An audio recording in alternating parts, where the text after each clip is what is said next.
आप किसी और से प्यार कैसे कर सकते हैं अग्नि बाबू? कैसे किसी और के साथ घर बसाने के सपने देख लिए आपने? मैं अब कभी आपको परेशान नहीं करूंगी। आपके रास्ते में कांटा बनकर नहीं आऊंगी। मैं चली जा रही हूँ आपकी खुशियों भरी जिंदगी से बहुत दूर, वहां जहाँ से कोई कभी वापस नहीं आता। कहते कहते कना धीरे धीरे अंधेरे में डूबती चली जा रही थी। कना, अग्नि चीख कर उठ बैठा, घबराकर इधर उधर देखने लगा। फिर समझ आया, वो नर्सिंग होम के कॉरिडोर में है। बाहर सुबह की हल्की रोशनी फैलने लगी थी। कुर्सी पर बैठे बैठे कब उसकी आंख लग गई, उसे खुद भी पता नहीं चला। पूरा शरीर पसीने से भीग चुका था। लोग कहते हैं सुबह के सपने सच हो जाते हैं। नहीं नहीं, यह सपना सच नहीं होगा। उसका गला सूखने लगा। पास में बैठे जयंत बाबू की नींद अग्नि की चीख से खुल गई। अग्नि को इस हालत में देखकर वो समझ गए कि उसने कोई बुरा सपना देखा है। उसे शांत करने के लिए उन्होंने धीरे से कहा, कोई सपना देखा है क्या? घबराने की बात नहीं है। जब हम किसी के बारे में ज्यादा सोचते हैं तो ऐसे सपने आ ही जाते हैं। तू जा बाथरूम में जाकर मुंह हाथ धो ले, मैं 2 कप कॉफी लेकर आता हूँ। इतना कहकर जयंत बाबू उठकर वहां से चले गए। अग्नि ने कांच के बाहर से एक बार कन्ना को देखा, फिर खुद को संभालते हुए फ्रेश होने चला गया। कुछ देर बाद जयंत बाबू हाथ में कॉफी लेकर नर्सिंग होम के कॉरिडोर से होते हुए वापस आ रहे थे। जैसे ही वह कन्ना के केबिन के पास पहुंचे, उनके कदम अचानक थम गए। अंदर से आती एक जानी पहचानी आवाज के कुछ शब्द उनके कानों में पहुंचे, और वो सुनकर जैसे उन्हें यकीन ही नहीं हुआ। अगले ही पल उनके चेहरे पर गुस्सा साफ झलकने लगा। चौड़ा जबड़ा कस गया, आंखों में शक्ति उतर आई। वो तेजी से आगे बढ़े और बिना एक पल गंवाए अग्नि के गाल पर जोरदार थप्पड़ जड़ दिया। ठस। अग्नि एकदम सन्न रह गया। हैरान स्तब्ध आंखों से वह जयंत बाबू की ओर देखने लगा, जैसे समझ ही नहीं पा रहा हो कि अचानक यह हो क्या गया है। अग्नि के हाथ में पकड़े फोन से अब भी कना की आवाज गूंज रही थी, इतना प्यार करती हूँ कि उसकी खुशी के लिए मैं हंसते हंसते खुद को खत्म कर सकती हूँ। ऐना रात को घर चली गई थी, लेकिन ताजा होकर थोड़ी भी ठीक से आराम ना कर पाई। सुबह की पहली रोशनी के साथ ही वह फिर से नर्सिंग होम पहुंच गई। अंदर आते ही उसने देखा अग्नि वहीं चुपचाप बैठा है, जैसे पूरी रात उसी जगह जड़ होकर गुजार दी हो। वह खुद भी उस नरम बिस्तर पर आंखें बंद करके चैन से सो नहीं पाई थी। वो जानती है कना उसकी जिंदगी का कितना बड़ा हिस्सा है। ऐसी हालत में उसे छोड़कर वो खुद को कैसे संभाल पाती। सब कुछ जैसे एक पल में बदल गया था। कल रात ही तो जीजू सब सच बताने वाले थे, लेकिन उससे पहले ही ये सब क्यों हो गया? अगर वो वीडियो बनाने में इतना डूबी ना होती तो शायद उस गाड़ी को देख पाती, शायद कन्ना को इस हादसे से बचा पाती, शायद आज वही लड़की हंसते हुए अपने प्यार को पाने की कहानी उसे सुना रही होती। इन ख्यालों के साथ उसके सीने से एक भारी सांस निकल गई, जिसमें पछतावा था, दर्द था, और खुद को माफ न कर पाने की बेबसी थी। कहते हैं सच्चा प्यार साथी की तकलीफ में पहचाना जाता है। जीजू कणा से कितना प्यार करते हैं, ये उनकी बेबसी, उनकी बेचैनी और आंखों से बहते आंसू साफ बता रहे थे। ये सब सोचते सोचते ऐना को अचानक याद आया कि उसने कन्ना के प्यार के इजहार को रिकॉर्ड किया था। शायद वही शब्द इस टूटे हुए इंसान को फिर से संभलने की ताकत दे सकते हैं। उसने तुरंत अपना बैग टटोला और फोन निकाला और रिकॉर्डिंग चला दी। उधर जयंत बाबू के जाने के बाद अग्नि उठकर बाथरूम गया था। बस आंख मुंह पर थोड़ा पानी छिड़क कर वापस आकर कना के केबिन के सामने खड़ा हो गया। कांच के बाहर से अंदर देखने की कोशिश की, लेकिन सब कुछ धुंधला सा दिखाई दे रहा था। घड़ी की तरफ देखा, सुबह के 6 बज चुके थे। अभी और 2.5 घंटे का इंतजार, तभी जाकर वो कन्ना को देख पाएगा। यह सोचते ही उसके सीने में एक अजीब सा बोझ उतर आया। वो जाकर कुर्सी पर बैठ गया, सिर दीवार से टिका दिया और खाली निगाहों से छत की तरफ देखने लगा। तभी अचानक उसके कानों में कन्ना की आवाज गूंजी। वो चौंक कर सीधा बैठ गया। यहाँ कन्ना कैसे? एक पल को उसे लगा शायद वो फिर से सपना देख रहा है। जल्दी से सिर घुमाकर सामने देखा तो पाया ऐना उसके सामने खड़ी है। लेकिन फिर भी मैं चिल्लाकर कहूंगी कि मैं उनसे प्यार करती हूँ, बहुत प्यार करती हूँ। सुन पा रहे हैं आप अग्नि बाबू? ये शब्द जैसे ही अग्नि के कानों में पड़े, वह विस्फारित आंखों से ऐना की तरफ देखने लगा। अगले ही पल वह कुर्सी से उठकर झटके से ऐना के हाथ से फोन छीन लिया और ठस, एक तेज थप्पड़ की आवाज गूंज उठी। ऐना ने चौंक कर सिर उठाया। सामने जयंत बाबू खड़े थे। उनका चेहरा गुस्से से लाल हो चुका था। अग्नि अपने गाल पर हाथ रखे हैरानी से जयंत बाबू की तरफ देख रहा था। उसके होठों से धीमे टूटे हुए स्वर में बस एक ही शब्द निकला, बाबा। अगर ये सब कना ने तुम्हें पहले ही बता दिया होता तो आज मुझे यहाँ खड़े होकर ये सब नहीं कहना पड़ता और ना ही उस लड़की को इस तरह मौत से लड़ना पड़ता। जयंत बाबू की आवाज में गुस्सा भी था और दर्द भी। वो एक पल को रुके, फिर भारी सांस लेकर आगे बोले, इन कुछ दिनों में जब जब उससे मिला हमेशा उसे उदासी पाया।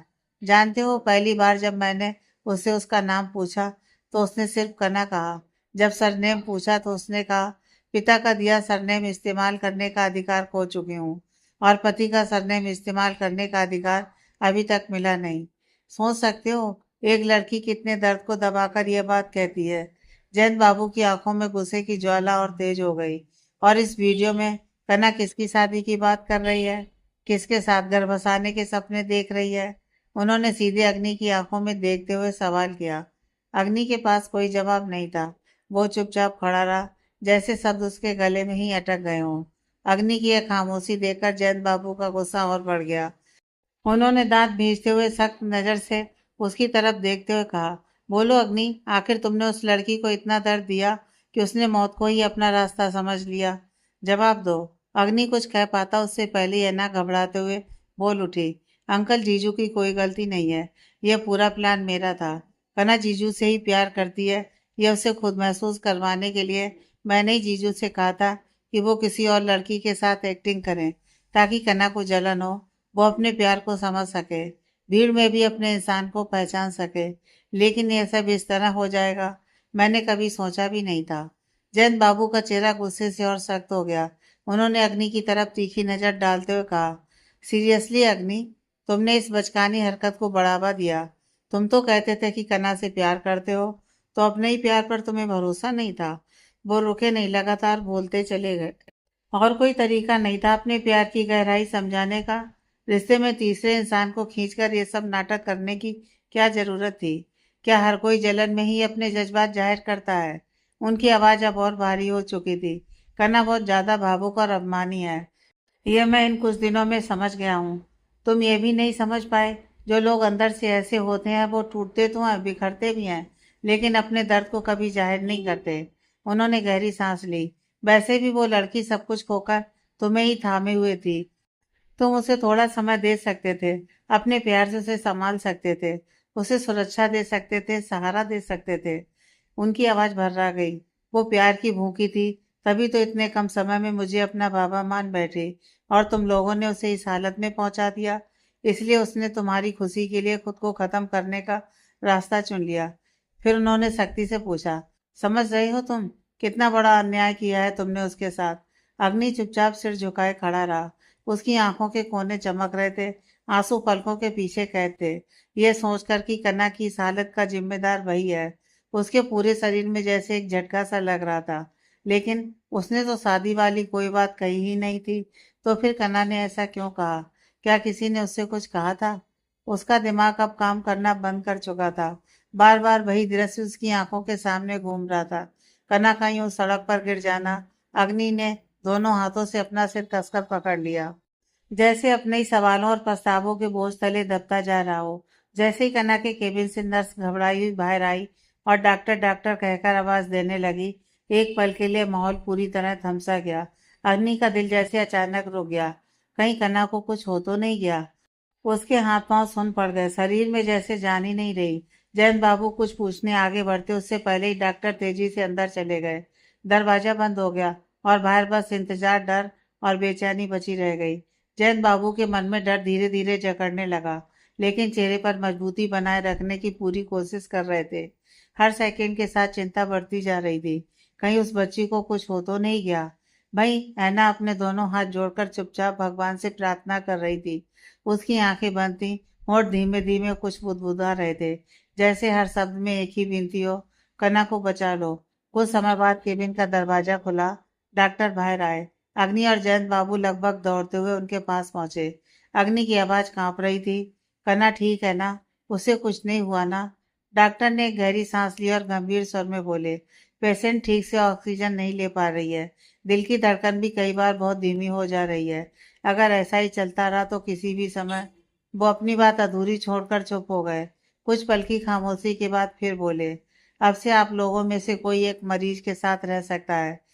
वो कोमा के वेजिटेटिव स्टेट में है। इसका मतलब उसका दिमाग जाग रहा है, लेकिन वो अपनी इच्छा से कोई प्रतिक्रिया नहीं दे पाएगी। आप लोग उसके साथ समय बिताइए, उसे अच्छे पल याद दिलाइए, प्यार से उससे बात कीजिए। बाकी सब भगवान के हाथ में है। कोई एक दिन में वापस आता है, कोई हफ्तों में, और किसी को महीनों लग जाते हैं। इतना कहकर डॉक्टर वहां से चले गए। डॉक्टर के जाते ही अग्नि बिना एक पल गंवाए कना के केबिन की तरफ बढ़ा। उसका हाथ दरवाजे के हैंडल तक पहुंच ही रहा था कि अचानक किसी ने उसका हाथ कसकर पकड़ लिया। अग्नि रुक गया। भौंवे सिकोड़ते हुए उसने सामने देखा। क्या हुआ पापा? मेरा हाथ क्यों पकड़ लिया? डॉक्टर तो अभी कहकर गए कि अब मैं कन्ना से मिल सकता हूँ। मैं एक पल भी और इंतजार नहीं करना चाहता। यह कहकर अग्नि जयंत बाबू का हाथ छुड़ाकर केबिन के अंदर जाने ही वाला था कि जयंत बाबू ने उसका हाथ कसकर पकड़ लिया और बोले, तुम अंदर नहीं जाओगे? अग्नि हैरानी से भौहें सिकोड़कर बोला, क्यों पापा? जयंत बाबू का चेहरा गुस्से और दर्द से तमतमा उठा। अगर तुम्हारे अंदर जरा भी शर्म होती तो यह सवाल मुझसे नहीं करते। आज तुम्हारी वजह से ही वो हर पल मौत से लड़ रही है। ये बात भूलना मत। उन्होंने गहरी सांस लेकर खुद को संभालने की कोशिश की, लेकिन आवाज की कड़वाहट छिपी नहीं। तुम उससे दूर ही रहो, नहीं तो डॉक्टर जितनी कोशिश कर रहे हैं, तुम्हें उसके पास महसूस होते ही वो सब बेकार हो जाएगा। इसलिए प्लीज अभी उसके आसपास मत रहो। तुम घर चले जाओ। एक पल रुककर उन्होंने और कठोर स्वर में कहा, तुम्हें देखकर मुझे भी गुस्सा आ रहा है। तुम यहाँ से चले जाओ। मैं हूं यहाँ, संभाल लूंगा। तुम्हारी माँ भी आ रही है। अग्नि को जैसे ही रोका गया, उसने चेहरा उठाकर सामने खड़े इंसान को देखा और हैरानी से भरकर ठिठक गया। वह अवाक अपने पिता की तरफ देखता रह गया। कुछ कहना चाहा, लेकिन गले से एक भी शब्द बाहर नहीं निकला। सिर्फ उसके होंठ हल्के से कांप उठे। धीरे धीरे एक एक कदम पीछे हटता हुआ वह मुड़ा और नर्सिंग होम के बाहर निकल गया। नीचे आकर एक बार उसने सिर उठाकर ऊपर की ओर देखा, जहाँ कन्ना जिंदगी और मौत के बीच झूल रही थी। फिर बिना कुछ सोचे फुटपाथ पर चलना शुरू कर दिया।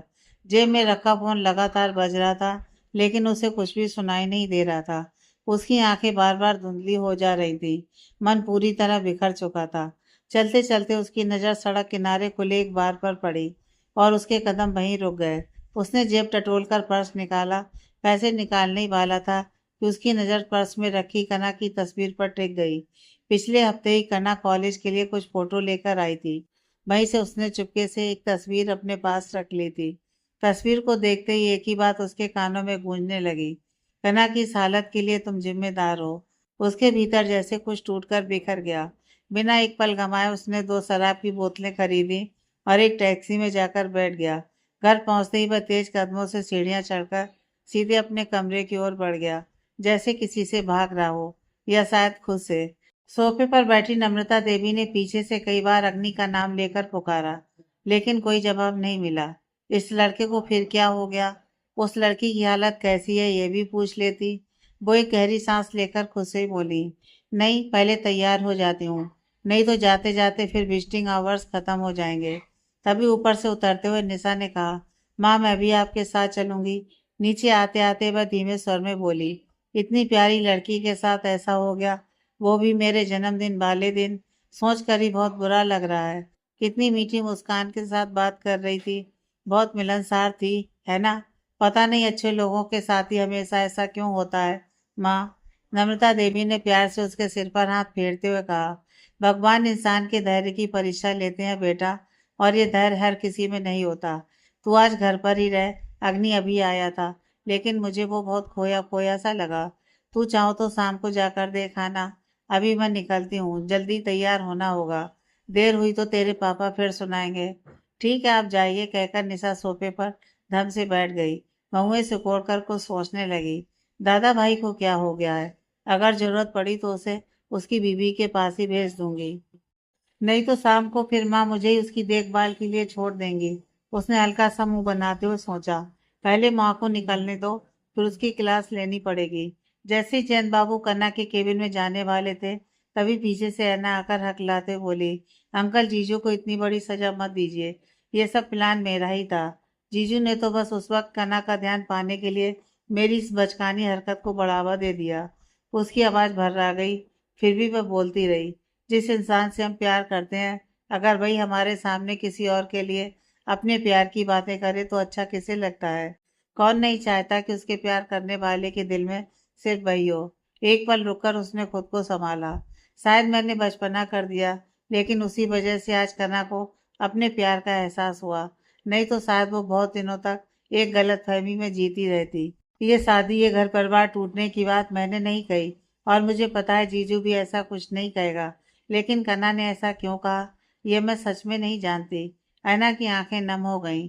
जीजू तो आज ही उसे सब सच बताने वाला था, बल्कि मैंने ही कहा था कि आज नहीं, कना का जन्मदिन आने वाला है तब बताना, ताकि उसे एक सरप्राइज मिले।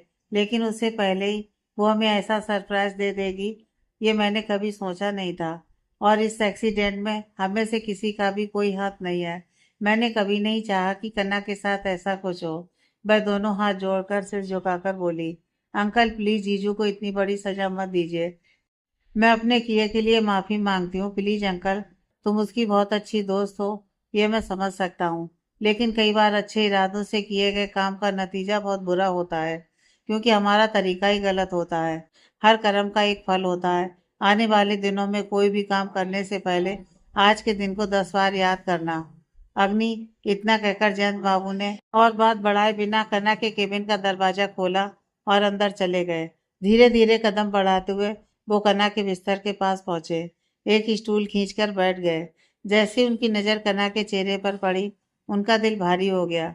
धीमे टूटे हुए स्वर में बोले, पहले जब अग्नि से तेरे बारे में सुना था तो मुझे बहुत गुस्सा आया था। मन ही मन सोच लिया था कि तुम्हें अलग कर दूंगा और अपनी पसंद की लड़की से उसकी शादी करवा दूंगा।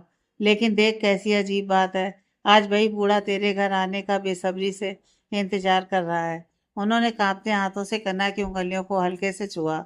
जल्दी ठीक हो जा बेटी, तेरे हाथ की वो तीखी सूजी खाने का बहुत मन कर रहा है। क्या तू इस बूढ़े के लिए खाना नहीं बनाएगी? हल्की सी मुस्कान लाने की कोशिश करते हुए बोले, और सुन, उस अग्नि को तेरी तरफ से मैंने खूब डांट दिया है। बाकी हिसाब तू आकर पूरा कर देना। मैं हमेशा तेरे साथ हूँ। जरूरत पड़ी तो बाप बेटी मिलकर उसे और डांटेंगे। उनकी आवाज भर्रा गई। लेकिन मेरा बेटा तुझसे सच में बहुत प्यार करता है पगली। वो सब कुछ ठीक करने से पहले यह समझ ही नहीं पाया कि तेरे मन का दर्द इतना बढ़ चुका है। उन्होंने गहरी सांस ली। इस बार उसे माफ कर दे और जल्दी से अपने घर लौट आ। ऐसे यहाँ पड़े रहने से नहीं चलेगा। ये बूढ़ा आदमी कब तक ऐसे यहाँ बैठा रहेगा बता? थोड़ा हंसने की कोशिश करते हुए बोले, वरना देखना बहुत जल्दी मुझे भी तेरे पास वाले बेड पर भर्ती होना पड़ेगा। फिर बाप बेटी दोनों दिन भर बातें करेंगे। कहते कहते जयंत बाबू की आंखों से एक आंसू ढलक कर कन्ना के हाथ पर गिर पड़ा। जयंत बाबू ने कन्ना के निस्पृह से हाथ को हल्के से थामा। होठों पर एक मृदु दर्द भरी मुस्कान थी। धीमे स्वर में बोले, देख मेरे जैसे सख्त इंसान को भी आज तूने रुला दिया। पहचान भले ही कुछ दिनों की हो, लेकिन तुझे मैं निशा से जरा भी कम नहीं चाहता। उनकी उंगलियां कन्ना के हाथ पर थरथरा उठी। आवाज और भी नरम हो गई। जल्दी ठीक हो जा माँ, तेरा ये बाबा तेरे इंतजार में बैठा है। बनर्जी परिवार अपनी बहू का स्वागत करने के लिए राह देख रहा है। एक पल ठहरकर जैसे मन ही मन दुआ मांगी, जल्दी से ठीक हो जा मामोनी, तुझे ठीक होना ही होगा। इतना कहते कहते उनकी आंखें फिर से नम हो उठी। उसी समय नर्स अंदर आई और भी नर्म स्वर में बोली, सर प्लीज आप बाहर आ जाइए, पेशेंट का चेकअप करना है। जयंत बाबू ने चुपचाप सिर हिलाया। एक बार प्यार से कन्ना के सिर पर हाथ फेरा, जैसे आशीर्वाद दे रहे हो। फिर भारी कदमों से मुड़कर केबिन से बाहर निकल गए। नम्रता देवी नर्सिंग होम के लिए निकल गईं। दरवाजा बंद होते ही निशा सोफे से उठते हुए बुदबुदाई, अब शुरू होता है मेरा मिशन। वह हल्का सा मुस्कुराई, फिर खुद से ही बोलने लगी, जैसे भी हो उस लड़के को उसकी बीवी के पास भेजना ही होगा, नहीं तो खुद मोटा ऑफ करके बैठ जाएगा और भुगतना मुझे पड़ेगा। नहीं, ये नहीं चलेगा। मुँह सिकोड़ते हुए उसने सोचा, पक्का अपनी बीवी से लड़कर आया है। ओह, कहा था भाभी से मिलवाएगा। इतने दिन हो गए, ना मिलवाया ना ठीक से पहचान करवाई। अगर पहचान होती तो मैं खुद फोन करके पूछ लेती, आखिर मामला क्या है। उसने हल्का सा होंठ काटते हुए तय किया, नहीं अब तो उसे पकड़ कर ही रहूंगी। पहले भाभी से ठीक से मिलवाना होगा। फिर खुद से झिड़कते हुए बोली, लेकिन अभी ये सब छोड़, काम पर लग निशा। कहकर वह सीढ़ियां चढ़ती हुई ऊपर चली गई। कुछ ही पलों में वह अग्नि के कमरे के सामने आकर रुक गई। एक पल को ठिठकी, दरवाजा बंद है क्या? सोचते उसने धीरे से हाथ बढ़ाकर दरवाजे को धक्का दिया और दरवाजा आसानी से खुल गया। कमरे के अंदर कदम रखते ही निशा हैरानी से ठिठक गई। सामने फर्श पर हाथ पैर फैलाकर बैठा था अग्नि। एक हाथ में शराब की बोतल लिए वह लगातार उसे गले से उतार रहा था और दूसरे हाथ में सिगरेट सुलग रही थी। खिड़की के पर्दे के बीच से आती धूप तिरछी होकर कमरे में फैल रही थी, जिससे पूरा दृश्य और भी अजीब लग रहा था। अग्नि को इस हालत में देखकर निशा पूरी तरह चौंक गई। यह वही इंसान था जिसे शराब से नफरत थी। आखिर अचानक ऐसा क्या हो गया कि दादा सिगरेट और ड्रिंक के साथ बैठ गया? क्या भाभी से झगड़ा करके आया है? शायद हाँ, नहीं तो कल से एक बार भी उस फ्लैट में क्यों नहीं गया? नहीं, अब बात करनी पड़ेगी। जानना होगा आखिर मामला क्या है। निशा धीरे धीरे उसकी तरफ बढ़ने लगी। तभी उसके पैरों से एक खाली बोतल टकरा गई। उसने स्विच ऑन किया और कमरे की हालत साफ साफ नजर आने लगी। चारों तरफ खाली शराब की बोतलें बिखरी पड़ी थी। पैर से बोतलों को हटाते हुए वह अग्नि के सामने आकर खड़ी हो गई। फिर झटके से उसके हाथ से बोतल छीन ली और तीखे स्वर में बोली, दादा ये सब क्या कर रहे हो तुम तो ये सब छूते भी नहीं थे। पापा को पता चला तो क्या होगा? अंदाजा है तुम्हें? अग्नि ने लड़खड़ाती नजरों से सिर उठाकर निशा की ओर देखा। उसकी आंखें धुंधली हो चुकी थी, सिर भारी होकर घूम रहा था। किसी तरह हाथ उठाकर बोला, वो दे देना बहन, थोड़ा और पी लूं, शायद सुकून मिल जाए। सीने के बाईं तरफ जो आग जल रही है वो बुझ जाएगी, नहीं तो उसी में तेरा दादा जलकर खत्म हो जाएगा। उसकी आवाज टूट रही थी, शब्द उलझ रहे थे। निशा सब कुछ साफ समझ नहीं पा रही थी, लेकिन उसे एहसास हो गया था कि कुछ बहुत बड़ा गलत हो चुका है। अग्नि की नजर निशा के हाथ में पकड़ी बोतल पर टिक गई।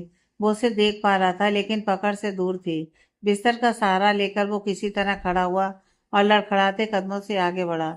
निशा को समझ पाती उससे पहले ही अग्नि ने झटके से उसके हाथ से बोतल छीन ली और गटगट करके पीने लगा। निशा पहले तो सन्न रह गई, फिर उसे रोकने की कोशिश की, लेकिन अग्नि ने उसे जोर से धक्का दे दिया और एक ही सांस में सब कुछ खत्म कर दिया। बोतल में बची आखिरी बूंद तक पी जाने के बाद भी वो उसे उल्टा करके अपने मुंह के ऊपर पकड़े रहा, जैसे उम्मीद कर रहा हो कि शायद कुछ और मिल जाए। जब कुछ नहीं मिला तो उसने झुंझलाकर बोतल को फर्श पर दे मारा। झन तेज आवाज के साथ कांच के टुकड़े पूरे कमरे में बिखर गए। निशा का पूरा शरीर सिहर उठा। अग्नि लड़खड़ाते हुए आगे बढ़ा, झुका और फर्श से कांच का एक टुकड़ा उठाया। उसे घूरते हुए धीमी टूटी आवाज में बोला, इसे नस कट सकती है, ऐसे मौत आएगी। कहते कहते उसने उस नुकीले टुकड़े को अपनी कलाई पर जोर से दबा दिया। तेज धार ने उसकी त्वचा को चीर दिया। अगले ही पल उसकी कलाई से खून की पतली धार बहने लगी। धीरे धीरे फर्श पर गिरती बूंदें लाल रंग में फैलने लगी। कमरा खामोश था, लेकिन उस खामोशी के बीच हर गिरती हुई खून की बूंद जैसे एक चीख बनकर गूंज रही थी। निशा डर के मारे चीख उठी, दादा ये क्या कर रहे हो तुम? पागल हो गए हो क्या? कहते हुए उसने अपनी पूरी ताकत से अग्नि को जोर से धक्का दिया। निशा के धक्के से अग्नि खुद को संभाल नहीं पाया और लड़खड़ाकर बिस्तर पर गिर पड़ा। बुदबुदाते हुए बोला, पागल नहीं हुआ हूं मैं, मेरी वजह से आज कना मौत से लड़ रही है। उसकी इस हालत का जिम्मेदार मैं हूँ। मुझे जीने का हक। बात पूरी करने से पहले उसकी आवाज धीमी पड़ गई और वो चुप हो गया। उसकी कलाई में अब भी कांच का टुकड़ा धंसा हुआ था। निशा उसके पास बैठ गई, कांपते हाथों से उस कांच के टुकड़े को बाहर खींच लिया। जैसे ही टुकड़ा निकला, खून तेजी से फूट पड़ा। वो नजारा देखकर निशा का पूरा शरीर सिहर उठा। जल्दी से उसने अपना रुमाल निकाला और घाव पर कसकर बांध दिया, ताकि खून रुक सके। फिर वो तुरंत उठी और टेबल पर पड़ा अग्नि का मोबाइल उठाकर जयंत बाबू को फोन करने लगी। डर और घबराहट से उसका पूरा शरीर अब भी कांप रहा था। उधर जयंत बाबू कन्ना के केबिन के बाहर बेचैनी से टहल रहे थे। अंदर नम्रता देवी कन्ना के पास थी। उनके दिल में अजीब सी घबराहट थी।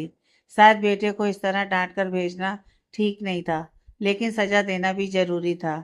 क्या वो घर पहुंच गया होगा? एक बार फोन करके देखता हूँ। उन्होंने मोबाइल हाथ में लिया और नंबर डायल करने ही वाले थे कि तभी स्क्रीन पर अग्नि का नाम चमक उठा। नाम देखकर जयंत बाबू के मन में थोड़ा सुकून मिला। उन्होंने फोन रिसीव करके हेलो कहना ही चाहता कि उसी पल दूसरी तरफ से सिसकियों की आवाज सुनाई दी। रोने की आवाज। उन्होंने एक पल को चौंक कर स्क्रीन की ओर देखा। नंबर तो अग्नि का ही था, लेकिन उस पर से सिर्फ रोने की आवाज, कोई साफ शब्द नहीं। उनकी भौहें सिकुड़ गईं। चिंता और बढ़ गई। निशा, उधर से टूटी हुई आवाज आई, बाबा, दादा भाई। जैन बाबू घबरा उठे। क्या हुआ अग्नि, कहाँ है? तू ऐसे क्यों रो रही है? क्या हुआ निशा? निशा की आवाज अभी कांप रही थी। बाबा, दादा शराब की बोतल के टूटे हुए कांच का टुकड़ा लेकर अपने हाथ में दबा रहा था। बहुत खून निकल रहा है। मैंने रुमाल बांध दिया है, लेकिन अब क्या करूं? समझ में नहीं आ रहा। आप जल्दी आइए बाबा। अग्नि अभी कहाँ है? जैन बाबू ने घबराकर पूछा। निशा ने थोड़ा डरते डरते जवाब दिया। दादा ड्रिंक करके बेहोश होकर बिस्तर पर पड़ा है। वो जानती थी जैन बाबू को यह सब बिल्कुल पसंद नहीं है। जैन बाबू के मन में एक कसक उठी। उन्हें अंदाजा था कि कुछ ऐसा हो सकता है। उन्होंने अग्नि के चेहरे पर दर्द देख लिया था, लेकिन वो इतना टूट जाएगा ये नहीं समझ पाए थे। निशा की आवाज, बाबा। सुनकर उनका ध्यान टूटा। मैं आ रहा हूँ, इतना कहकर उन्होंने फोन काट दिया। तभी उनके कंधे पर किसी के हाथ का हल्का सा स्पर्श हुआ। मुड़कर देखा, नम्रता देवी खड़ी थी। जैन बाबू को इस तरह चिंतित देखकर नम्रता देवी बोली, तुम उस लड़की को लेकर बहुत परेशान हो, ये समझ आ रहा है, लेकिन अभी तक उसके परिवार का कोई भी यहाँ नहीं दिखा। क्या उन्हें खबर नहीं दी गई, या फिर तुम लोगों को उनका पता नहीं मिला? जैन बाबू ने जल्दी से कहा। नम्रता, मैं तुम्हें सब बाद में बताता हूँ। तुम यहाँ थोड़ी देर रहो, मैं अभी आता हूँ, प्लीज थोड़ा संभाल लेना। इतना कहकर वो जल्दी जल्दी वहां से निकल गए। नम्रता देवी वहीं खड़ी रह गई। कुछ समझ नहीं आ रहा था कि हो क्या रहा है। सब कुछ जैसे सिर के ऊपर से जा रहा था। धीरे धीरे चलकर वो कन्ना के केबिन के बाहर कॉरिडोर में रखी कुर्सी पर जाकर बैठ गई। लड़की का चेहरा याद आते ही उनके मन में एक अजीब सी ममता उमड़ आई। कितनी प्यारी है यह लड़की। अगर ये अग्नि की बहू बनती तो कितना अच्छा होता। फिर हल्की सी खिन्नता के साथ मन ही मन बोली, पता नहीं मेरे बेटे ने किससे शादी कर रखी है, एक बार भी तो दिखाया नहीं। निशा अग्नि के बिल्कुल पास बैठी थी। उसकी नजरें लगातार अग्नि के चेहरे पर टिकी हुई थी। ऐसी हालत में इस तरह नशे में बेहोश पड़े हुए अपने दादा भाई को देखना उसने कभी सोचा भी नहीं था। लेकिन जिंदगी वही दिखाती है जो इंसान कभी सोच भी नहीं पाता।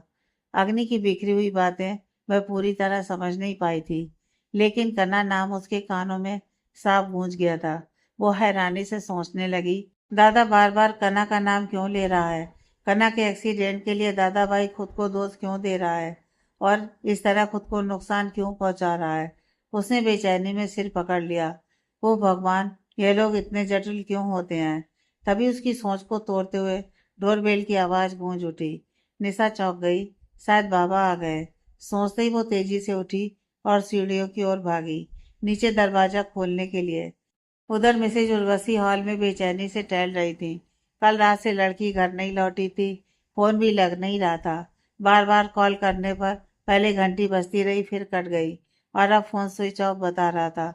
उधर सुशोमन बाबू भी नर्सिंग होम से लौटने के बाद से अजीब से खामोश हो गए थे। क्या हुआ है वो समझ नहीं पा रही थी, लेकिन इस वक्त पति से ज्यादा उन्हें अपनी बेटी की चिंता सता रही थी। घड़ी की ओर देखा, सुबह के 7 बज चुके थे। तभी अचानक डोरबेल बजी।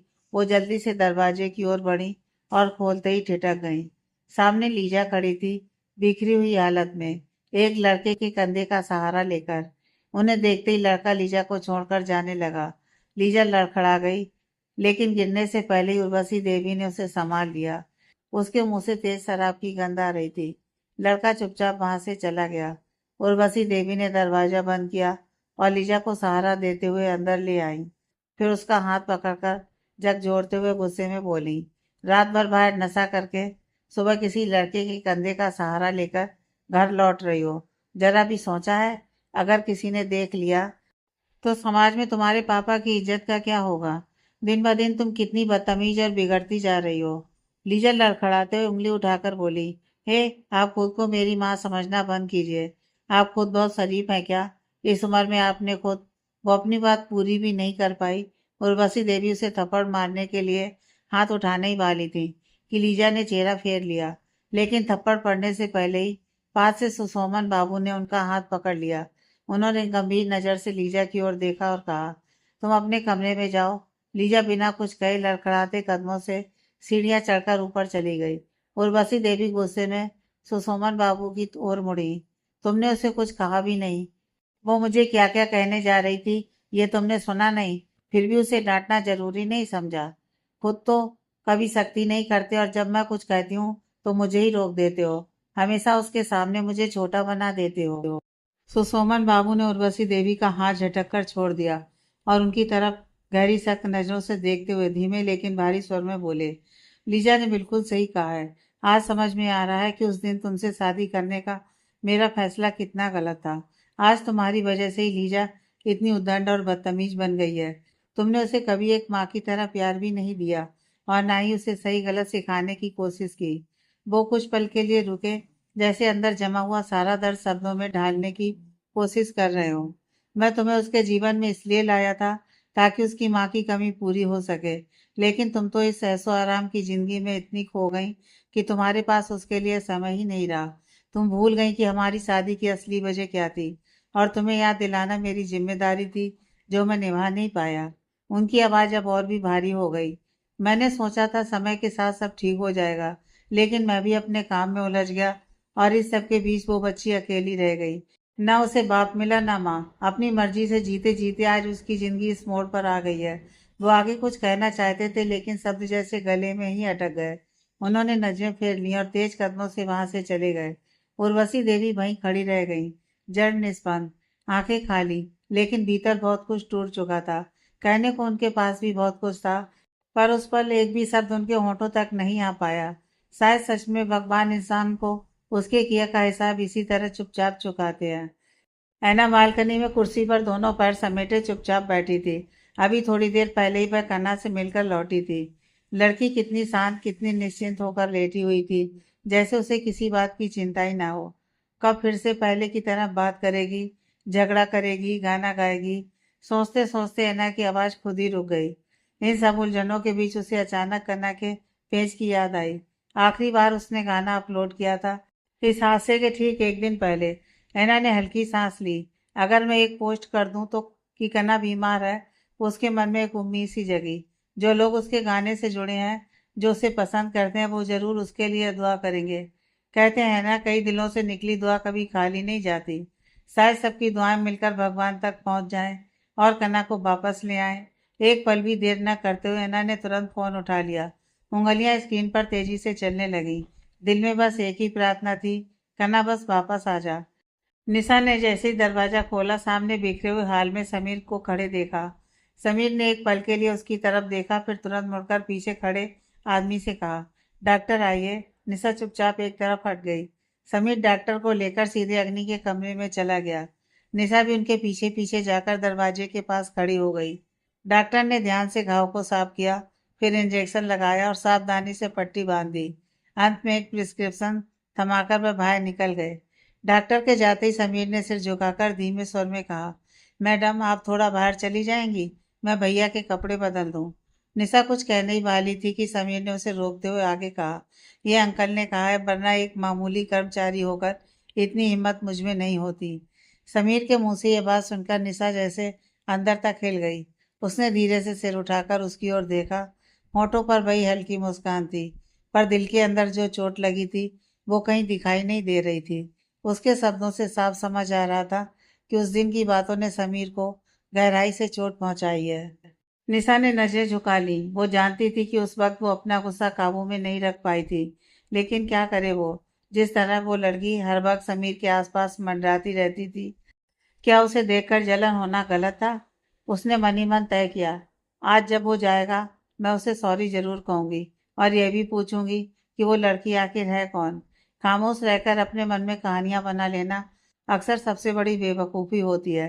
उसे अपने पापा की बात याद आ गई, कभी भी किसी चीज़ को सिर्फ अंदाजे पर मत छोड़ो, क्योंकि हम जैसा सोचते हैं सच्चाई अक्सर उससे अलग होती है।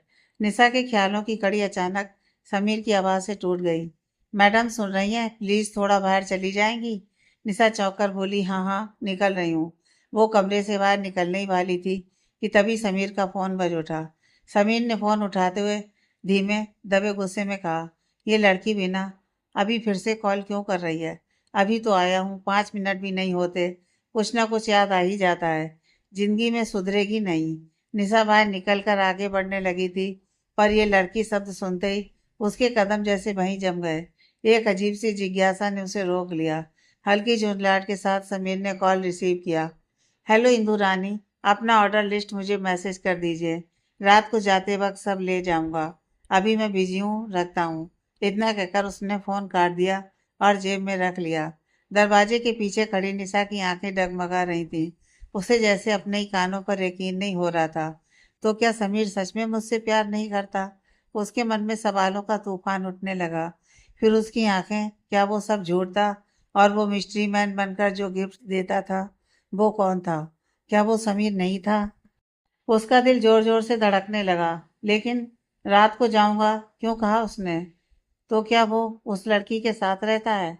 एक पल में ही उसके मन ने खुद ही जवाब गढ़ लिया। हाँ, यही सच है। समीर का परिवार तो यहाँ रहता नहीं, तो उसे कौन रोकेगा? कहाँ रहता है, किसके साथ रहता है? सोचते ही निशा के भीतर घृणा की एक लहर दौड़ गई। मैं कैसे इस इंसान से प्यार कर बैठी? उसने दोनों हाथों से अपना मुंह ढक लिया। अंदर दबा हुआ दर्द अब रुक नहीं पाया। सिसकियां बाहर आने लगी और आंखों से बहते आंसू अब तक रोके गए हर एहसास को अपने साथ बहा ले गए। अग्नि के कपड़े बदलकर जैसे ही समीर पीछे हटने लगा, उसे अचानक लगा कोई रो रहा है। वो ठिठक गया। लेकिन यहाँ कौन रोएगा?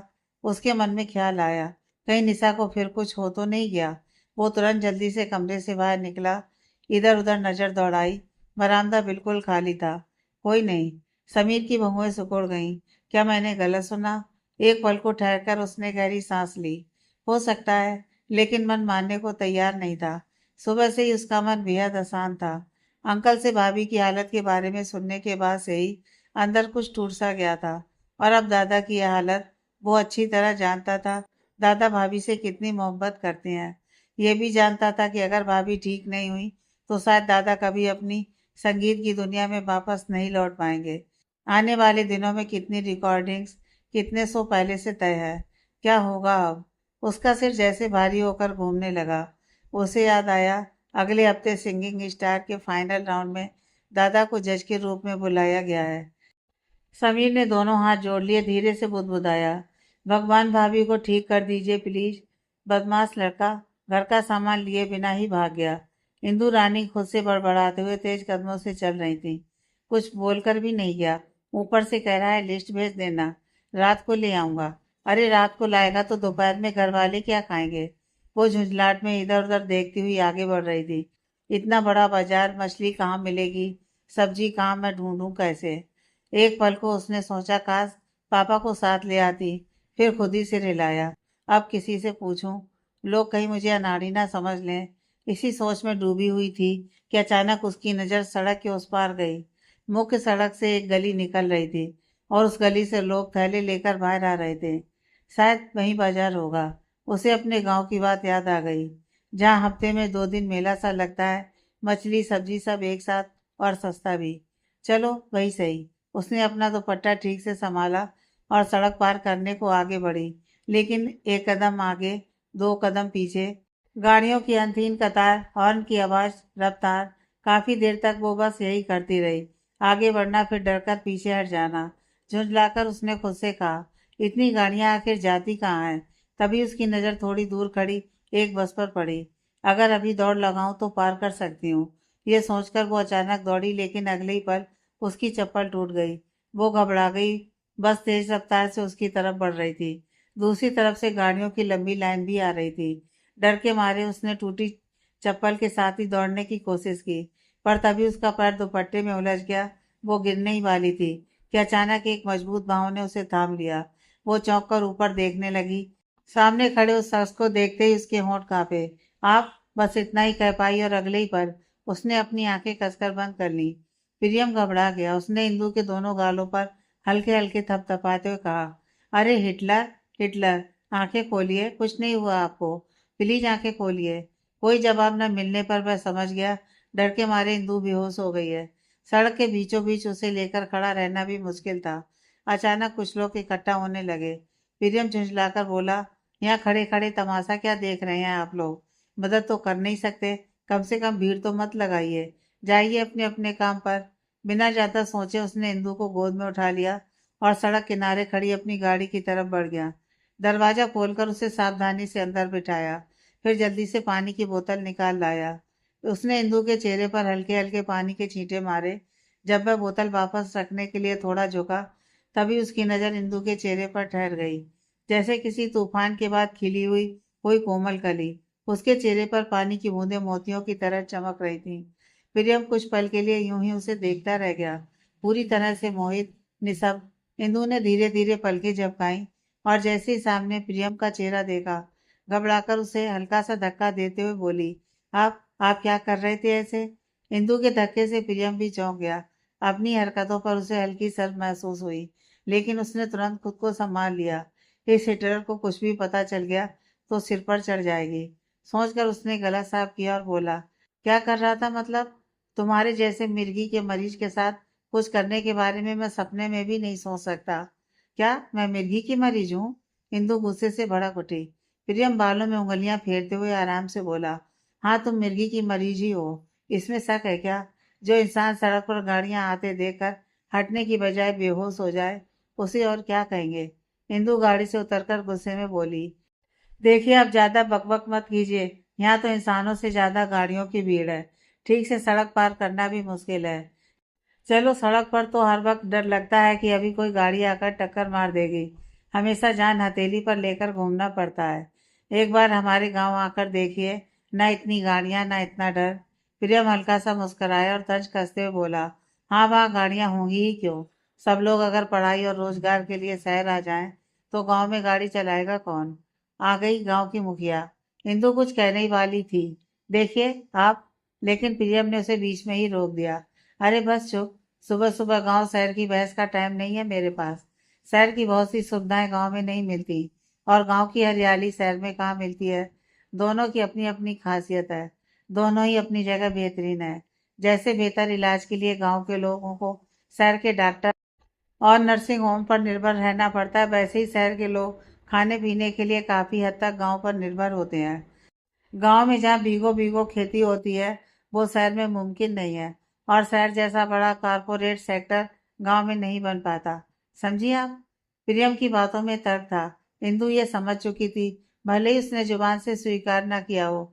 वह चुपचाप सिर झुकाकर अपनी सहमति जता गई। प्रियम ने उसकी ओर देखते हुए हल्की मुस्कान के साथ पूछा, झगड़ा छोड़िए, ये बताइए कि सुबह सुबह अकेले क्यों निकली हैं? जब गाड़ियों से इतना डर लगता है तो किसी को साथ ले आती। कहाँ जा रही थी? बताइए, मैं मदद कर देता हूँ। इंदु थोड़ा संकोच करते हुए बोली, सब्जी और मछली खरीदने आई थी। भैया काम पर निकल गए तो मुझे ही आना पड़ा, लेकिन सब कुछ मेरे लिए नया है, समझ नहीं पा रही हूँ। प्रियम ने सहज अंदाज में कहा, बाजार तो सड़क पार करते ही उसी तरफ लगता है। अकेले जा पाएंगी या मैं साथ चलूं? इंदु ने कृतज्ञ नजरों से उसकी ओर देखा और धीमे स्वर में बोली, उस रात के बाद और आज मैंने आपको जितना कुछ सुना दिया, उसके बाद भी आप मेरी मदद करेंगे? प्रियम ने जेब में हाथ डालते हुए थोड़े एटीट्यूड के साथ कहा, मुसीबत के समय दुश्मन की भी मदद करनी चाहिए, और आप तो मेरी दुश्मन है, तो थोड़ा मदद करना तो बनता है। चले? इंदु ने हिचकिचाते हुए पूछा, लेकिन आपका काम? आप तो गाड़ी लेकर आए हैं, जरूर किसी जरूरी काम से जा रहे होंगे। मेरे लिए देर नहीं हो जाएगी? प्रियम की बात सुनकर इंदु ने होंठ दबा लिए और नजरें झुका ली, लेकिन मेरी चप्पल? प्रियम ने हल्की सी मुस्कान के साथ कहा, उधर जूते की दुकान है, एक नई ले लीजिए। इंदु तुरंत से हिलाते हुए थोड़ा ऊंची आवाज में बोली, नहीं, नई क्यों लूं? 10 रुपए में सिल जाएगी, आराम से कुछ महीने और चल जाएगी। बेकार में पैसे खर्च करने का क्या मतलब? उसकी बात सुनकर प्रियम कुछ पल के लिए चुप रह गया। आजकल की इस दुनिया में जहाँ लोग बिना सोचे खर्च करते हैं, वहीं उसके सामने खड़ी है लड़की, इतनी कम उम्र में भी इतनी समझदार, इतनी हिसाबी। वो बस उसे देखता रह गया, जैसे पहली बार सच में इंदु को समझने की कोशिश कर रहा हो। प्रियम की हैरानी भरी नजरों को देखकर इंदु हल्के से मुस्कुराई और बोली, हैरान होने की कोई बात नहीं है। मिडिल क्लास घर के बच्चे ऐसे ही थोड़ा थोड़ा बचाकर चलना सीखते हैं। हमारे यहाँ जूते का फीता टूट जाए तो हम उसे सिलवाते हैं या बदलवाते हैं, नया जूता नहीं खरीदते। चलिए अब। इतना कहकर इंदु आगे बढ़ गई, लेकिन सड़क पार करते वक्त गाड़ियों की भीड़ उसे बार बार रोक रही थी। पीछे से प्रियम आया। उसने बिना कुछ कहे इंदु का हाथ मजबूती से थाम लिया और उसे लेकर सड़क पार करने लगा। इंदु एकटक उसकी तरफ देखने लगी। उसकी आंखों में एक अजीब सी नरमी और भरोसा था। प्रियम ने बिना इजाजत उसका हाथ जरूर थामा था, लेकिन उस स्पर्श में कोई गलत इरादा नहीं था। ये बात इंदु साफ महसूस कर पा रही थी।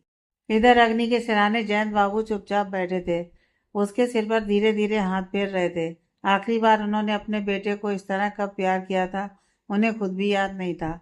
हमेशा उन्होंने खुद को बच्चों के सामने एक सख्त पिता के रूप में ही पेश किया, और शायद उसी वजह से बच्चे भी उनसे एक दूरी बनाकर रखते थे।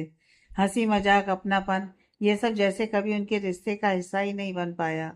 बाद में चाह कर भी वो उस दूरी की दीवार को तोड़ नहीं सके, लेकिन कना उसने कितनी आसानी से उनके दिल में अपनी जगह बना ली थी।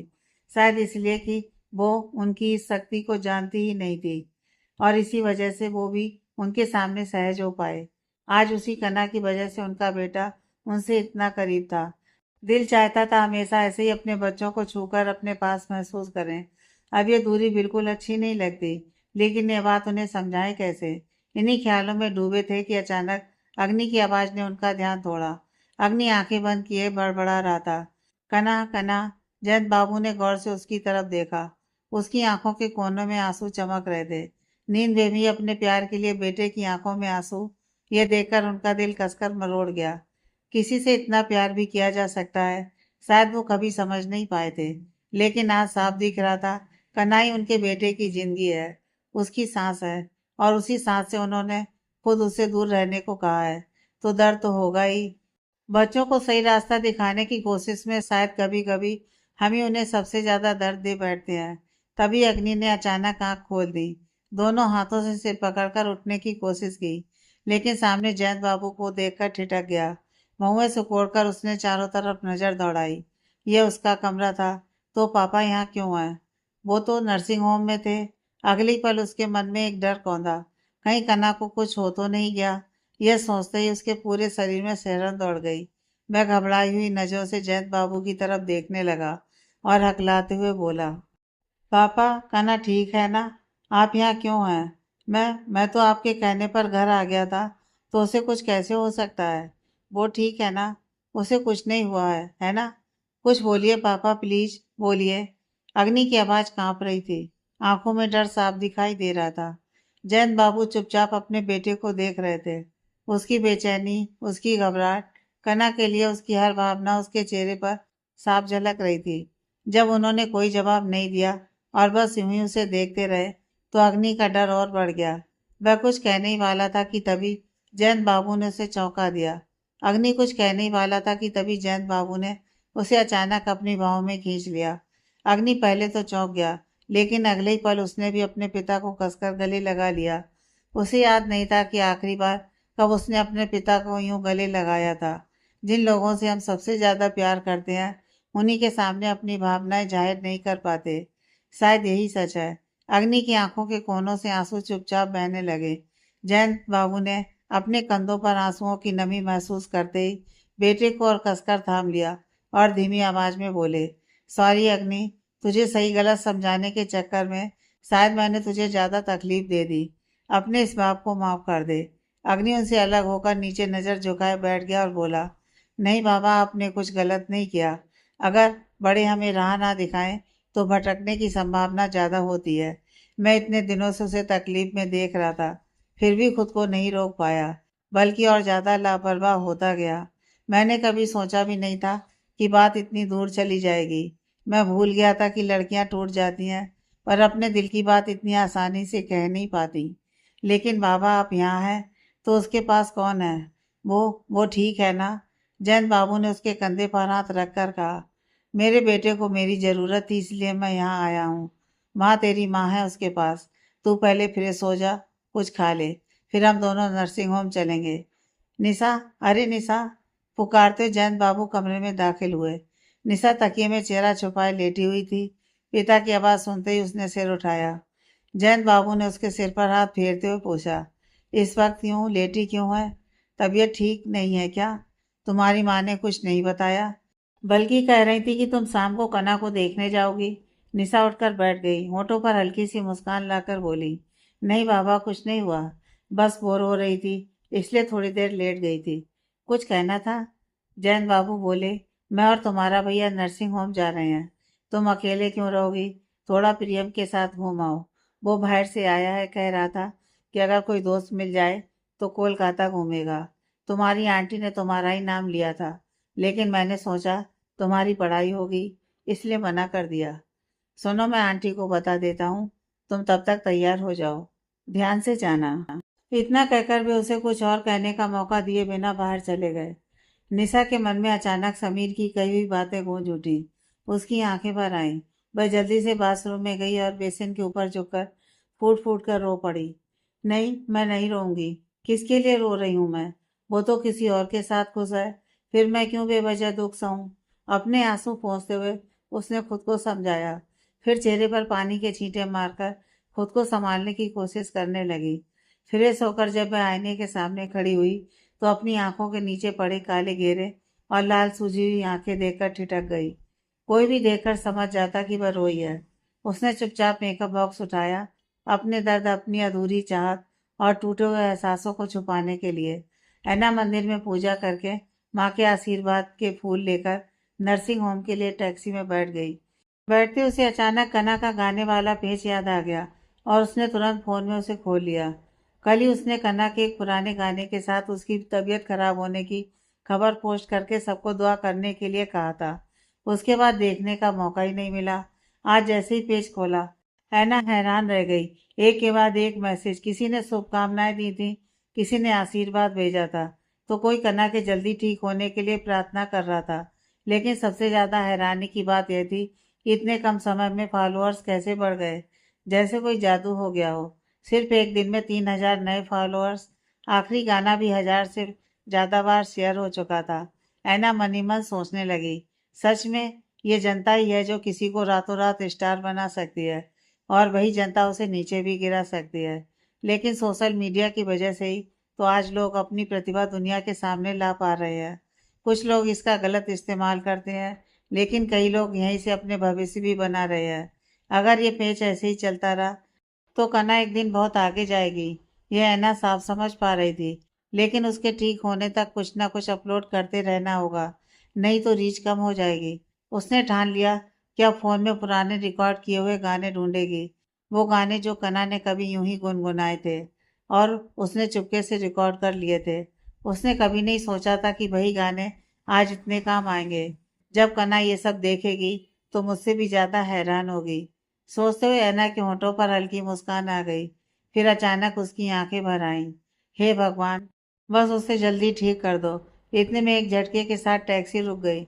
ऐना ने किराया चुकाया और जल्दी से उतरकर नर्सिंग होम की ओर बढ़ गई। अमरीश बाबू कमरे के अंदर बेचैनी से टहल रहे थे और साथ ही इंदु को लगातार डांटते जा रहे थे। मैंने साफ कहा था कि मैं जा रहा हूँ, लेकिन नहीं, मेरी बात तो सुननी नहीं है तुम्हें। जैसा भाई वैसी बहन, किसी को किसी की बात की परवाह नहीं है। गांव में थे तो कितने अच्छे से गुजारा हो जाता था। घर के पीछे थोड़ी बहुत सब्जी उगा लेते थे, 3 लोगों का आराम से चल जाता था। बस तुम्हारी जीत की वजह से यहाँ आना पड़ा। नीता देवी ने बीच में ही टोका। आप जरा शांत होकर बैठेंगे? आपका प्रेशर फिर बढ़ जाएगा। इंदु आ जाएगी, आप इतना क्यों परेशान हो रहे हैं? इतने में ही डोरबेल बज उठी। लो, शायद तुम्हारी बेटी आ गई, मैं रसोई में देखती हूँ, कहते हुए नीता देवी चली गईं। अमरीश बाबू गुस्से में बड़बड़ाते हुए दरवाजा खोलने गए। दरवाजा खुलते ही सामने पसीने से भीगी हुई इंदु को खड़ा देखा। वे आंखें तरेर कर कुछ कहने ही वाले थे कि उससे पहले इंदु ने अपना बैग आगे बढ़ाते हुए कहा, रास्ते में जूता फट गया था, दुकान ढूंढकर सिलवाना पड़ा, इसलिए देर हो गई। अमरीश बाबू का मन अचानक पिघल गया। अब वे उसे कुछ कह ही नहीं पाए। धीमी आवाज में बोले, चल जल्दी से फ्रेश हो जा, मैं तेरे इंतजार में चाय भी नहीं पी रहा हूँ। अभी आई, कहकर इंदु अपने कमरे की ओर चली गई। हाथ मुंह धोते वक्त अचानक उसे वो पल याद आ गए जब प्रियम ने उसका हाथ पकड़कर सड़क पार कराई थी। एक हल्की सी शर्म उसे घेरने लगी। उसका चेहरा धीरे धीरे लालिमा से भर उठा, जैसे उस याद ने उसके दिल को छू लिया हो। नर्सिंग होम पहुंचते ही अग्नि और जयंत बाबू को देखकर नम्रता देवी चिंतित स्वर में बोली, डॉक्टर ने एक प्रिस्क्रिप्शन दिया है, कहा है कि दवाइयाँ 1 घंटे के अंदर लानी होंगी। मैं नीचे गई थी लेकिन कोई मेडिकल स्टोर नहीं मिला, इसलिए वापस आ गई। तुम्हें कितनी बार फोन किया, लेकिन तुमने उठाया ही नहीं। जयंत बाबू ने शांत स्वर में कहा, ठीक है, प्रिस्क्रिप्शन दो, मैं भी दवाइयाँ लेकर आता हूँ। ये कब दिया डॉक्टर ने?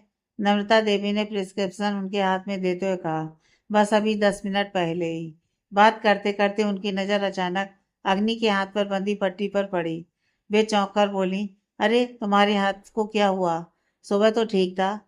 जयंत बाबू कुछ कहने ही वाले थे कि उससे पहले अग्नि ने खुद ही बात संभाल ली। कमरे की सेल्फ साफ करते समय कांच से हल्का कट लग गया। धूल मिट्टी न लगे इसलिए बैंडेज कर लिया है। आप इसकी चिंता मत करो बाबा, मैं कणा से मिलने अंदर जा सकता हूँ। जयंत बाबू ने हल्की मुस्कान के साथ हामी भर दी। अग्नि तुरंत कणा के केबिन की ओर बढ़ गया। अग्नि के जाते ही जयंत बाबू नम्रता देवी से बोले, तुम यहाँ रहो, मैं दवाइयाँ लेकर आता हूँ। नम्रता देवी ने उन्हें रोकते हुए थोड़ा गंभीर स्वर में कहा, रुको, मुझे तुमसे एक बात करनी है, उसके बाद जाना। जयंत बाबू थोड़े हैरान होकर रुक गए और बोले, अभी ठीक है, जो कहना है जल्दी कहो। नम्रता देवी उनकी तरफ देखते हुए कहना शुरू करने ही वाली थी। वे रुक गए। नम्रता देवी की ओर देखते हुए बोले, अभी बताना जरूरी है? अच्छा, जो कहना है जल्दी कहो। नम्रता देवी ने धीमे लेकिन गंभीर स्वर में कहा, उस दिन तुमने उसकी मदद की, वहां से तुम दोनों की पहचान हुई, ये तो समझ में आता है, लेकिन अग्नि उससे कैसे परिचित हुआ? और सिर्फ पहचान करना भी सही नहीं होगा। उसके चेहरे और आंखों में जो डर, दर्द और बेचैनी दिख रही है, वो कुछ और ही कहानी कहती है। वह कना से मिलने के लिए जिस तरह तुमसे पूछ रहा था, जैसे इस एक पल के लिए वह कितना तड़प रहा हो। आखिर क्या रिश्ता है उसका कना से? इतना बड़ा एक्सीडेंट हो गया, लेकिन उसके घर से कोई भी क्यों नहीं आया? और सारी जिम्मेदारी तुम लोग क्यों उठा रहे हो? ये सारे सवाल मेरे मन में बार बार घूम रहे हैं। जयंत बाबू ने गहरी सांस ली और नम्रता देवी की ओर देखकर बोले, ये सब बातें तुम्हें अभी यहीं जाननी है? घर जाकर आराम से इस बारे में बात नहीं कर सकते थे? नहीं, नहीं हो सकता था। कुछ बातें ऐसी होती हैं जिन्हें जितनी जल्दी सुलझा लिया जाए उतना ही अच्छा होता है। यह भी वैसी ही बात है। मैंने सीधा सवाल किया है, उम्मीद है तुम भी सीधा जवाब दोगे। नम्रता देवी ने कड़े स्वर में कहा। जयंत बाबू ने एक लंबी सांस ली और बोले, तुम्हारी बहू। नम्रता देवी की आंखें फैल गईं। क्या मतलब? बहू? ये क्या कह रहे हो तुम? जयंत बाबू ने शांत लेकिन गंभीर स्वर में कहा, मतलब वही लड़की जिससे तुम्हारा बेटा प्यार करता था, वही लड़की जिसे उसने सबसे छुपा कर रखा था। अब समझ में आया? और कुछ जानना है तुम्हें? सोचा था घर जाकर सब बताऊंगा, लेकिन तुम्हें तो जरा भी सब्र नहीं है। यह कहकर उन्होंने नम्रता देवी की ओर देखा। उनके चेहरे के भाव पढ़ पाना मुश्किल था। क्या वह कना को स्वीकार कर पाएंगी? नम्रता देवी को चुप देखकर जयंत बाबू फिर बोले, देखो नम्रता, कना जैसी लड़की तुम्हें कहीं नहीं मिलेगी। वो अग्नि के लिए एकदम परफेक्ट है। बल्कि सच कहूँ तो अग्नि से भी बेहतर किसी को डिजर्व करती है। वह सच में एक जेम है। हमारे बेटे ने एक बहुत खूबसूरत दिलवाली लड़की को चुना है, जिसके अंदर ढेर सारा प्यार है और अपने लोगों के लिए गहरा सा अभिमान भी। अब समझ आया तुम्हारा बेटा क्यों अपनी पहचान छोड़कर उसके झूठ को सच साबित करने के लिए ड्राइवर बन गया। सोच सकती हो, जिसके नाम की चर्चा पूरे इंडस्ट्री में होती है, वो अपनी पत्नी के सामने एक मामूली ड्राइवर बनकर जी रहा था। भगवान ने मेरी सुन ली। बिल्कुल ऐसी लड़की चाहती थी मैं अपने अग्नि के लिए, लेकिन इन्हें यह पता चलने नहीं दूंगी कि मुझे कना पसंद है। बाप बेटा मिलकर मुझसे छुपा रहे थे, अब इसका मजा मैं जरूर चखाऊंगी। लेकिन उसका बैकग्राउंड? नम्रता देवी के विचारों का सिलसिला अचानक जयंत बाबू की आवाज से टूट गया। उन्हें यूं खामोश देखकर जयंत बाबू के मन में हल्की चिंता घर कर गई। क्या नम्रता कना को स्वीकार नहीं करेंगी? वे बेचैनी से बोले, क्या हुआ नम्रता, तुम कुछ कह क्यों नहीं रही हो? कना सच में बहुत अच्छी लड़की है, मुझे तुम पर पूरा बस। नम्रता देवी ने उन्हें बीच में ही रोक दिया। उनकी आवाज अब शांत जरूर थी, लेकिन भीतर एक गहरी गंभीरता छुपी हुई थी। कना अच्छी है, ये मैं मान लेती हूँ, लेकिन अग्नि ने उसके परिवार के बारे में जो बताया था, क्या तुम्हें याद है? उसका पिता शराबी है। कह सकते हो कि अपनी बेटी को बेच देने की हालत तक पहुंच गया था। कल जब रिश्तेदार दोस्त सब जानेंगे कि मेजर जयंत बनर्जी की बहू और मशहूर सिंगर एबी बनर्जी की पत्नी एक शराबी की बेटी है, तब तुम्हारी इज्जत कहाँ जाकर खड़ी होगी? सोचा है तुमने? जयंत बाबू चुप रह गए। नम्रता देवी आगे बोली, लोगों की बातें, ताने, वो तिरछी नजरें क्या सह पाओगे तुम? और जब भी कोई कना के घर वालों को नहीं देखेगा, तो उनकी जिज्ञासा और बढ़ेगी, जानने की, टटोलने की। खासकर अग्नि को लेकर सोशल मीडिया पर कैसी कैसी बातें होंगी, तुम जानते ही हो। छोटी सी खबर को भी कैसे मसाले लगाकर परोसा जाता है, यह हम सब देख ही चुके हैं। उनकी आवाज धीमी हो गई, लेकिन दर्द और चिंता और गहरी हो गई। सबसे बुरा असर पड़ेगा कना पर। वो लड़की पहले ही इतनी नाजुक हालात से गुजरी है। अगर कुछ भी गलत हुआ तो शायद वो खुद को ही इसका जिम्मेदार मान बैठेगी। जयंत बाबू के माथे पर चिंता की रेखाएं साफ उभर आईं। नम्रता ने कुछ गलत नहीं कहा था, यह बात वो समझ रहे थे। फिर भी उन्होंने अपने मन के सारे सवालों को फिलहाल किनारे रखते हुए धीरे से कहा, पहले लड़की ठीक हो जाए, उसके बाद इन सब बातों पर आराम से चर्चा करेंगे। अभी सबसे ज़रूरी है उसकी सेहत। तुम बस भगवान से उसके लिए दुआ करो, मैं दवाइयाँ लेकर आता हूँ। वैसे भी पहले ही काफ़ी देर हो चुकी है। इतना कहकर उन्होंने एक गहरी नज़र नम्रता देवी पर डाली और फिर जल्दी जल्दी कदम बढ़ाते हुए वहां से निकल गए। पीछे छोड़ गए एक भारी अनकहा सन्नाटा। समीर अग्नि की तरफ से एक प्रोडक्शन हाउस के साथ नए गानों की सीरीज पर बात करने के लिए रेस्टोरेंट आया था। काफ़ी देर से बैठकर इंतजार कर रहा था। आखिर समय काटने के लिए वह वेटर को कॉफ़ी ऑर्डर करने के लिए बुलाने ही वाला था कि अचानक उसकी नज़र थोड़ी दूर बैठे एक कपल पर जाकर ठहर गई। उसके होंठों से अनजाने में एक नाम फिसल पड़ा, निशा। लेकिन उससे भी ज्यादा हैरानी उसे उस लड़के को देखकर हुई जो उसके साथ बैठा था। भाई उस दिन पार्टी में देखा था। क्या नाम था उसका? प्रीतम? नहीं, कुछ और था। हाँ, प्रियम। दादा ने कहा था प्रियम के साथ निशा की शादी की बात चल रही है। तो क्या निशा ने शादी के लिए हाँ कर दी? शायद। हाँ। वहाँ एक लड़की नर्सिंग होम में जिंदगी और मौत के बीच लड़ रही है, और ये यहाँ शादी की बात तय होते ही सुबह सुबह किसी और का हाथ थामे रेस्टोरेंट में बैठी है। इंसान में कम से कम थोड़ी सी शर्म तो होती है। क्या निशा में वो भी नहीं है? समीर के विचारों की कड़ी वेटर के कॉफी कप टेबल पर रखने की आवाज से टूट गई। उधर रेस्टोरेंट में आने के बाद से ही निशा लगातार फोन स्क्रॉल कर रही थी।